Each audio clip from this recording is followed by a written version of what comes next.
doing great. It's almost over. It was past midnight, and the rain hammered down like the fist of an angry god, each drop a reminder of the city's unforgiving nature. Lightning slashed the sky, illuminating the silhouettes of weary commuters huddled under leaking zinc roofs and of abandoned oil rigs in the distance, their rusted frames groaning like tormented souls. Thunder roared back, a deafening clap that shook the ground, making even the bravest yam sellers huddle in their makeshift stores, whispering prayers to ward off evil spirits. The air was thick with the smell of wet earth and rotting refuse.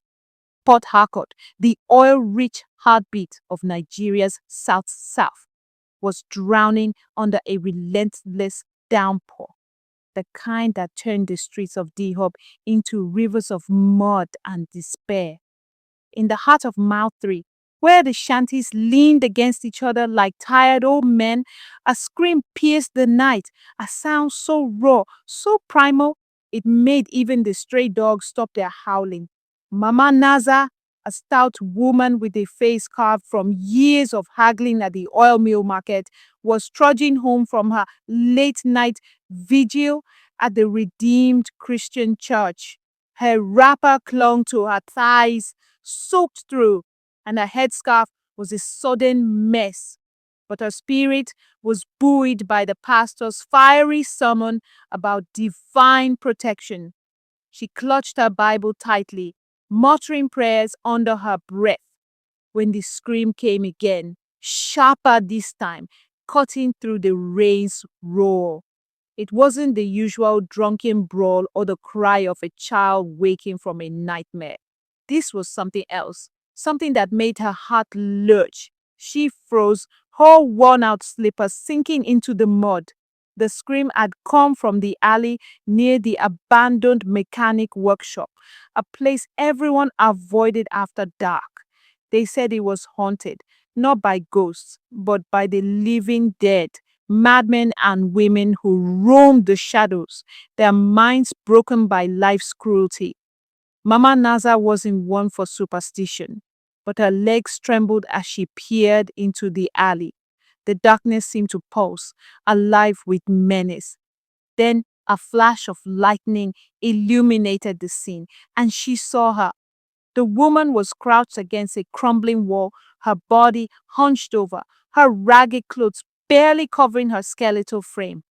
Her hair was a wild tangle, matted with mud and leaves, and her eyes, oh, those eyes, gleamed with a feverish intensity that made Mama Naza's breath catch. She was screaming, not in fear, but in pain, her hands clawing at her swollen belly. The woman was pregnant, and from the way she writhed, she was in labor. Mama Naza's first instinct was to run. This was no place for a lone woman, especially not with a mad woman in the throes of childbirth.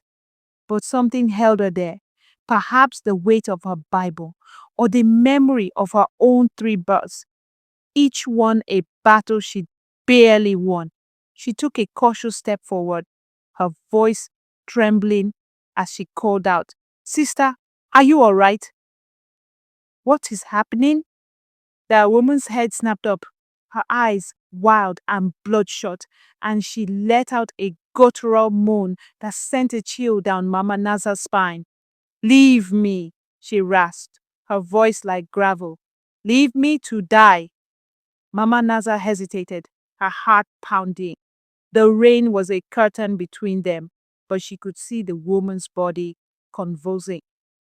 Another flash of lightning revealed a pool of blood, mixing with the mud beneath her. This was no time for fear. Mama Naza dropped her Bible and rushed forward, slipping in the mud. She knelt beside the woman, whose screams had turned into whimpers. "Hold on, sister," Mama Naza said, her voice steady despite the terror clawing at her chest. "Let me help you." The woman's hands were like claws, gripping Mama Naza's arms with surprising strength. It's coming, she gasped. The child, it's coming. Mama Naza had no training, no experience beyond her own deliveries, but she knew enough to act. She tore off her headscarf, spreading it beneath the woman to create a makeshift bed.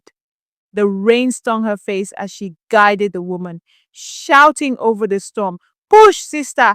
Push now!" The baby came in a rush, a tiny slippery thing that slid into Mama Naza's trembling hands. It was a boy, small but alive, his cries weak against the thunder.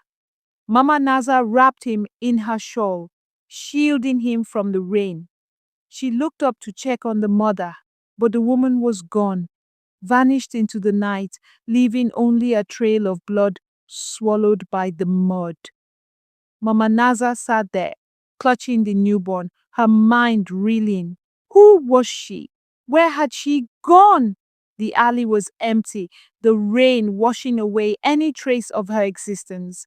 The baby wailed, and Mama Naza's instincts kicked in.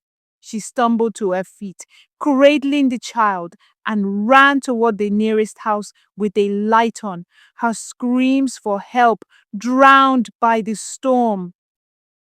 By dawn, the rain had slowed to a drizzle, but the air in D-Hub was heavy with the aftermath of the storm.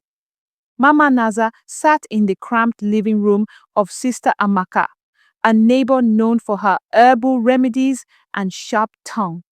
The baby, cleaned and wrapped in a faded towel, lay in a basket on the table. A small crowd had gathered. Neighbors, mostly women, their faces a mix of curiosity and suspicion. "How can you say you don't know the woman?" Sister Amaka demanded, her arms crossed. She was a tall, wiry woman with a voice that could silence a room. "You just saw a mad woman on the road who happened to be in labor. She gave birth to a baby, then she disappeared. You think we are fools?" Mama Naza's hands shook as she sipped a cup of bitter tea. "I swear on my mother's grave, Amaka, I don't know her." She was in pain, screaming like the devil himself was chasing her. "I helped her, the baby came out, then she just vanished." The women murmured among themselves, their voices a low hum of doubt. The baby stirred, letting out a soft cry, and Mama Naza's heart clenched. She was no stranger to hardship. Her husband had died in a pipeline explosion, leaving her to raise 3 children alone. But this was beyond her. A mad woman's child, born in an alley, abandoned in the rain. What was she to do? Sister Amaka leaned forward, her eyes narrowing. "Are you sure this isn't your own baby? You're capable of concealing a protruding stomach with your big wrappers that you usually wear." The room erupted in laughter, but it was sharp, nervous. Mama Nasa's face burned. "Amaka, stop talking nonsense. Did you see me pregnant? Haven't I been on a fast all this while in church?" The laughter died down, but the tension remained. A knock at the door startled them. It was Nedu, the local carpenter, a quiet man with a limp from a childhood accident. He'd heard the commotion and come to see. His eyes fell on the baby and his face softened. "Is it really true," he asked Mama Naza, "that you found the baby on the road?" She nodded, recounting the story again, her voice hoarse. Nedu knelt beside the basket, touching the baby's tiny hand. "He is strong," he said quietly. "You will survive." The room fell silent. Nedu wasn't one for many words, but when he spoke, people listened. He stood, his limp more pronounced in the damp air. "We will call him Miracle," he said, "because God's hand is on this matter." The name stuck, Miracle, the child born in the storm, motherless and mysterious. But the mystery of the mother gnawed at Mama Naza. Who was she? Why had she run? And how could a woman, mad or not, abandon her newborn in the rain? Days turned into weeks, and the story of miracles spread through Port Harcourt like wildfire. Mama Nasa kept the baby, unable to turn him away, though her small provision shop barely sustained her own children. The neighbors helped. Sister Amaka brought herbs, Nedu built a crib, and others donated clothes and milk. But the questions grew louder, the whispers sharper. At the oil mill market where Mama Naza sold palm oil, the women gossiped freely. This must be juju, one said, arranging tomatoes. Mad woman can't just disappear like that. She must be a witch. Witch? Really? Another scoffed, slicing okra with a dull knife. It could really be madness. The woman didn't know what she was doing. She could be dead by now. Mama Naza ignored them, but the words stung. She'd seen the woman's eyes, wild, yes, but not empty. There was something there, something human, something desperate. She couldn't shake the image of her crawling away, blood trailing behind her like a river of secrets. One day, a customer, an old man named Papa Rotimi, lingered at her stall. He was known for his stories, half of them lies, but his eyes were serious today. Naza, he said, leaning close, his breath smelling of dry gin. Have you heard about the mad woman who lives at Old Refinery Road? People say she talks to spirits, say she sees things no man could see. Mama Naza's stomach twisted. Papa, stop talking gibberish. I don't believe in juju. He chuckled, revealing a gap-toothed grin. This is no juju, my sister. It is the truth. They call her Nonso the Seer. She's mad, but she knows things.